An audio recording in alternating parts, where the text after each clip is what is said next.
மிதுன ராசிக்காரர்களுக்கு இந்த குரு பெயர்ச்சி காலகட்டத்துல என்ன மாதிரியான விஷயங்கள்லாம் கிடைக்க போகுது அப்படிங்கிறத பத்தி சொல்லுங்க. கூடவே நெறைய பேர் வேலை வாய்ப்புகள்லாம் இழந்திருக்காங்க. அவங்களுக்கு வேலை வாய்ப்பு வந்து கிடைக்குமா? கடன் பிரச்சனைலாம் சரியாகுமா? அத பத்தி சொல்லுங்க சார்.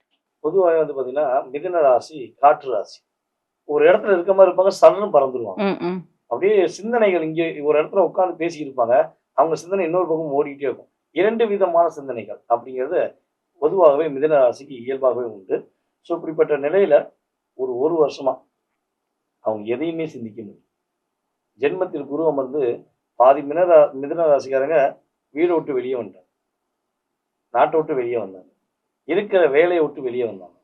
எல்லா விஷயத்திலும் எதற்காக வெளிய வந்தாங்க அப்டின்னா, நம்பி எங்க நம்பி வெளிய போனாலும் அடிச்சுட்டே இருக்கீங்களே. எங்க போனாலும் நம்பி நம்பி போனாங்க. ம், யார் ம், மேலயா ஒரு நம்பிக்கை வைப்பாங்க. இவங்க ம், ரைட். இவங்க கூட நம்ம டிராவல் பண்ணலாம். ம். இவங்க நம்மள கரெக்ட்டா ஒரு ஃபாலோ பண்ணி கொண்டு போவாங்க.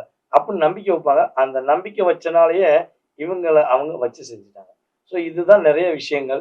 அப்புறம் வேலைக்கு நம்ம மிதுன ராசிக்காரங்க ஒரு இடத்துல ஒருத்தவங்க சேர்த்து விட்டாங்கன்னா, அவங்க யோகக்காரங்க. ஓ! ஏன்னா, அவங்க சேர்த்து விட்ட இடத்துல சேர்ந்தவங்க வேற லெவலுக்கு போயிருவாங்க. சேர்த்து விட்டவங்க சேர்ந்த மாரி அப்படியே கீழ தான் போய்